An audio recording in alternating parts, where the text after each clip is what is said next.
Bonjour et bienvenue sur Cocotte TV pour une nouvelle vidéo de présentation. Aujourd'hui, nous allons parler refroidissement avec du water cooling all-in-one et l'Inwin MR36. Water cooling 360 mm avec une garantie de 3 ans et un tarif de 145 € à peu près.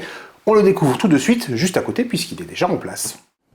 Les amis, avant de découvrir le reste de notre vidéo, on vous propose un petit peu de réclame pour GVG Mall, notre partenaire pour les clés Windows, un partenaire qui nous soutient depuis plus de 2 ans et on utilise très régulièrement les clés Windows pour nos machines, on utilise aussi les clés Office. Alors, comment ça fonctionne? On vous montre rapidement, vous allez sur le site GVG Mall, ici vous tapez Windows 10, on prend l'exemple de Windows 10, ensuite, hop, petite vidéo ici qui va vous expliquer comment ça fonctionne. Vous allez faire acheter maintenant sur cette fenêtre où vous allez avoir la licence Windows 10. Vous n'oubliez pas de mettre le code promo CVIP qui vous permet d'avoir la ristourne de Cocotte sur votre clé Windows.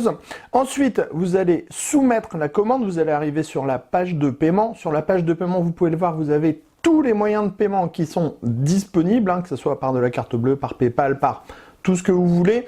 Vous allez faire payer maintenant. Ensuite, une fois que vous aurez payé votre licence, vous allez avoir à l'intérieur de votre panier votre clé Windows qui va apparaître.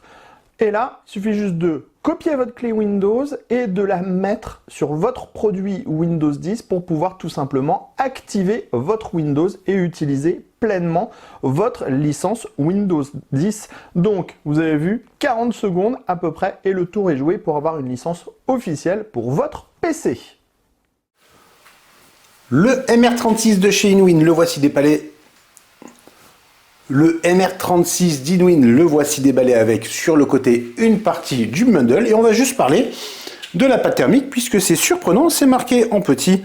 Hop, ici, la conductivité thermale est de 5 watts par mètre Kelvin.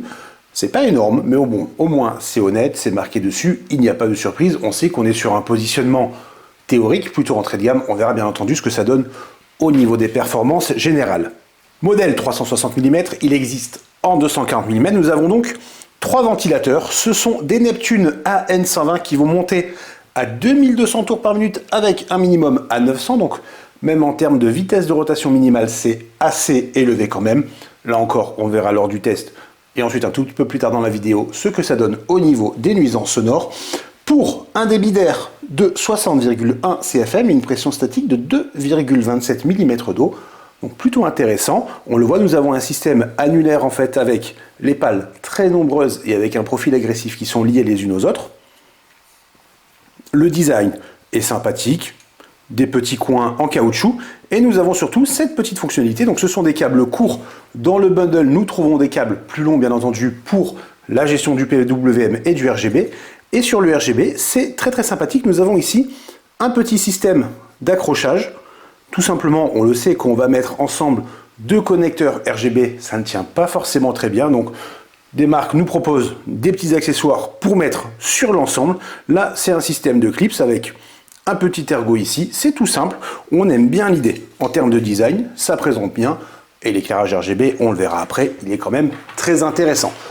On met de côté pour parler de l'ensemble Waterblock, pompe, radiateur, tuyau, avec la pompe qui est au niveau du radiateur, une pompe qui va monter jusqu'à 5200 tours par minute.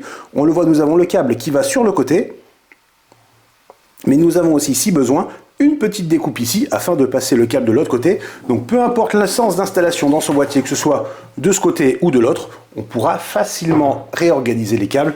Très bonne chose, on ne va pas s'en plaindre, c'est quand même beaucoup plus pratique d'avoir tout qui part directement vers l'arrière de la carte mère plutôt que de faire des petites manœuvres par-ci par-là pour cacher au maximum les câbles. Le tuyau est long, on le voit, il fait 450 mm de longueur.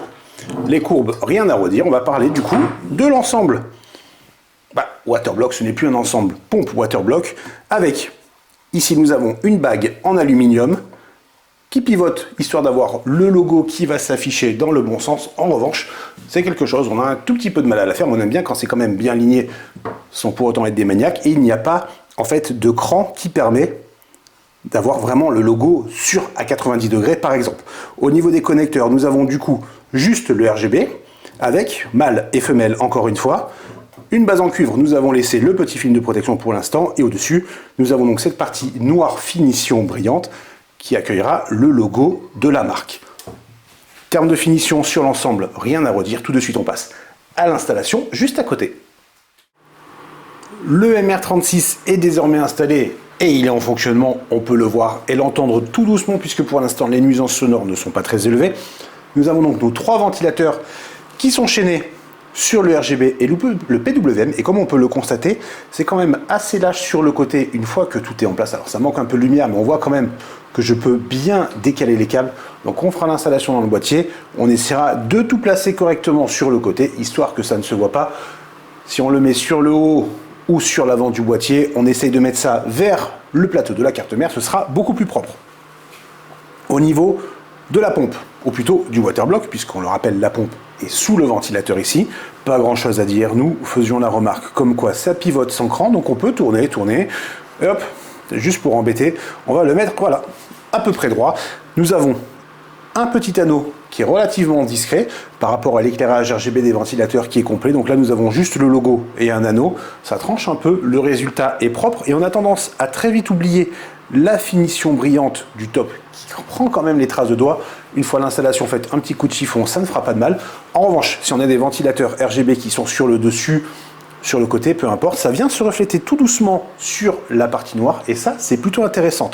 Au niveau des performances, c'est aussi très intéressant, mais tous les détails seront dans le test sur cochlearn.com prochainement. C'est tout pour cette vidéo, on vous souhaite à tous une très bonne journée.